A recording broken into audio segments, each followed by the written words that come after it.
Assalamualaikum warahmatullahi wabarakatuh. Hai, apa kabar untuk seluruh siswa-siswi saya kelas 12? Semoga masih dalam keadaan sehat walafiat. Kita masih belajar dari rumah. Baik, kembali lagi bersama saya Bapak Mahmudi Pradaya Yesos dalam pelajaran sosiologi. Sosiologi mengasyikkan.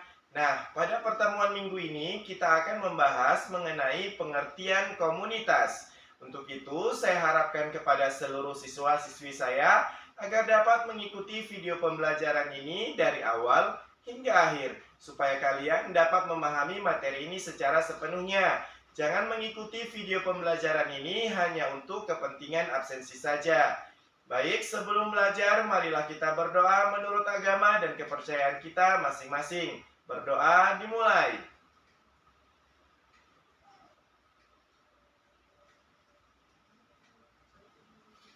Amin.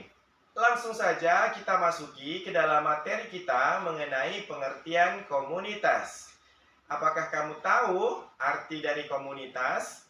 Nah, komunitas merupakan suatu kata yang tidak asing sering kita dengar. Nah, namun tahukah kamu arti dari komunitas itu sendiri? Ya, menurut Kamus Besar Bahasa Indonesia, komunitas merupakan sekelompok organisme atau orang dan sebagainya yang hidup dan saling berinteraksi di daerah tertentu. Nah, menurut Mark Iverna mengatakan bahwasannya komunitas ini diistilahkan dengan persekutuan atau paguyuban yang dimaknai sebagai suatu daerah masyarakat yang ditandai dengan beberapa tingkatan pertalian kelompok sosial antara satu dengan yang lainnya. Nah, di dalam keberadaannya, nak, komunitas ini biasanya didasari oleh lokalitas atau dan yang kedua yaitu perasaan komunitas. Lalu apa yang dimaksud dengan lokalitas dan apa yang dimaksud dengan perasaan komunitas? Nah, lokalitas yaitu lokasi atau tempat tinggal yang pasti dimiliki oleh suatu masyarakat setempat. Nah, sedangkan perasaan komunitas yaitu suatu perasaan di antara anggota bahwa mereka ini saling memerlukan dan tanah yang mereka tinggali ini memberikan kehidupan pada semuanya. Nah, menurut McIver, perasaan komunitas ini, nak, mereka memiliki beberapa unsur. Yang pertama yaitu seperasaan, yang kedua yaitu sepenanggungan, dan yang ketiga ialah saling memerlukan. Nah, ibaratkan sebuah keluarga, nak. Nah, untuk yang pertama yaitu seperasaan. Seperasaan kaitannya ialah kontak batin. Nah, saya contohkan dalam sebuah keluarga. Kontak batin antara orang tua dengan anak ini tidak bisa dipungkiri. Nah, saya contohkan kembali misalnya di dalam keluarga yang memiliki anak kembar. Nah, ketika anak kembar ini yang satunya sakit, si kawannya ini atau si anak yang kembar yang kedua ini juga merasakan apa yang dirasakan oleh si anak yang pertama. Nah, jadi disinilah yang kita sebut dengan seperasaan. Nah, kemudian yang kedua yaitu sepenanggungan. Nah, maksud dari sepenanggungan ini keseluruhan, misalnya anak dari sebuah keluarga itu merupakan tanggung jawab dari orang tuanya. Jadi apapun yang dilakukan oleh anak-anak yang ini, maka orang tuanya ikut terlibat langsung. Nah, yang ketiga yaitu saling memerlukan. Orang tua memerlukan anak dan anak juga memerlukan orang tua. Nah, inilah yang dimaksud dengan seperasaan, sepenanggungan, dan saling menentukan. Nah, menurut Montaguna mengatakan bahwasannya komunitas ini memiliki 9 konsep. Nah, apa saja konsep dari komunitas ini yang membuat komunitas bisa menjadi lebih baik? Yang pertama ialah interaksi. Nah, di dalam sebuah kehidupan, dalam sebuah komunitas juga harus ada interaksi. Apabila tidak terjalin interaksi yang bagus, maka tidak akan berjalan dengan baik komunitas tersebut. Nah, maka perlunya interaksi supaya bisa mengembangkan komunitas-komunitas yang ada. Nah, yang kedua yaitu adanya konflik. Nah, konflik juga harus dibutuhkan di dalam sebuah komunitas. Kenapa harus ada konflik? Nah, dampak dari konflik ini bukan hanya sekedar yang negatif, melainkan juga ada yang positif. Nah, dampak positif dari sebuah konflik ialah membuat proses pendewasaan pada seseorang.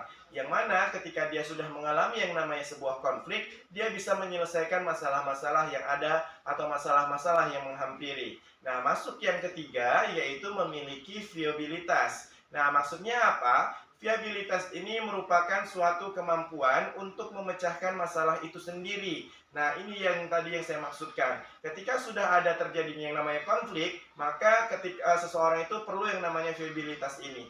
Mereka harus bisa menyelesaikan konfliknya dengan memberikan solusi-solusi yang terbaik. Nah, kemudian yang keempat, adanya kesempatan untuk berpartisipasi demi kepentingan bersama.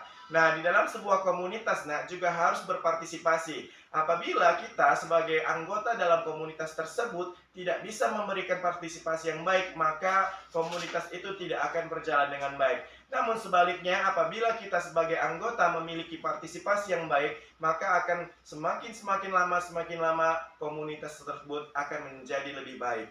Nah, makanya diperlukan partisipasi dari setiap anggota dalam sebuah komunitas. Yang kelima, memiliki otonomi. Ya, komunitas itu memiliki otonomi, yaitu kewenangan dan kemampuan untuk mengurus kepentingan sendiri secara bertanggung jawab. Maksudnya gimana? Di dalam sebuah komunitas terdapat tanggung jawab seseorang kepada tugas-tugasnya. Maksudnya gini, dalam sebuah organisasi, pimpinan ialah bertugas mengatur seluruh anggotanya, yang mana semua apapun yang terjadi pada anggota tersebut yaitu tanggung jawab dari pemimpinnya. Nah, seperti inilah otonomi itu seperti kewenangan atau kebebasan seseorang dalam mengatur bagaimana cara dia untuk bisa mengurus yang berkaitan dengan komunitasnya. Baik buruknya itu tergantung seseorang yang ada dalam komunitas tersebut. Nah, yang keenam yaitu komunitas memberikan makna kepada anggotanya. Iya, dalam sebuah komunitas, dalam sebuah organisasi, terkadang seseorang itu merasa, mengapa saya nyaman di sini? Mengapa saya merasa di sini saya itu lebih dibutuhkan? Nah, disinilah dia. Komunitas itu memberikan makna. Banyak sekali makna yang bisa tersirat yang diambil dari sebuah komunitas. Baik itu kekompakan, baik itu kekeluargaan, baik itu kebersamaan, dan lain sebagainya. Nah, yang ketujuh, adanya heterogenitas dan berbeda pendapat. Ya, heterogenitas maksudnya adalah berbagai macam ragam variasi yang ada di dalamnya. Baik itu berada pada suku yang berbeda-beda, baik itu kepada agama yang berbeda-beda, kemudian ada etnis yang berbeda-beda, tetapi mereka tetap satu jua dan mereka pasti memiliki yang namanya berbeda pendapat. Setiap satu orang memiliki satu pendapatnya. Ada 10 orang berarti akan memiliki 10 pendapatnya. Namun di sini heterogenitas itu bisa menyatukannya. Nah, 10 pendapat dijadikan sebagai satu pendapat yang mana mereka saling mendukung pendapat mereka satu sama lain. Nah, kemudian yang kedelapan, pelayanan. Nah, di dalam sebuah komunitas juga harus ada yang namanya pelayanan. Pelayanan ini memberikan sesuatu kepada anggotanya, mereka merasa dihargai, mereka ketika ada kebutuhan yang mereka mendesak. Nah, disinilah pelayanan-pelayanan itu harus dilakukan. Supaya apa? Supaya dalam berjalannya komunitas bisa saling membaiki satu sama lain. Ya, kemudian yang terakhir yaitu distribusi kekuasaan merata. Nah, di dalam sebuah komunitas supaya tidak terjadi yang namanya timpang tindih, maka distribusi kekuasaan ini harus merata. Tidak ada yang namanya pilih kasih, tidak ada yang namanya dia seperti ini, aku kok seperti ini. Ya, semuanya harus adil. Nah, itulah 9 konsep dalam komunitas yang harus terjalankan supaya apa? Supaya komunitasnya bisa berjalan dengan baik. Nah, cukup sekian pembahasan kita pada minggu ini mengenai pengertian komunitas. Nah, apabila ada yang kurang paham bisa ditanyakan di dalam kolom komentar. Cukup sekian, saya akhiri. Assalamualaikum warahmatullahi wabarakatuh.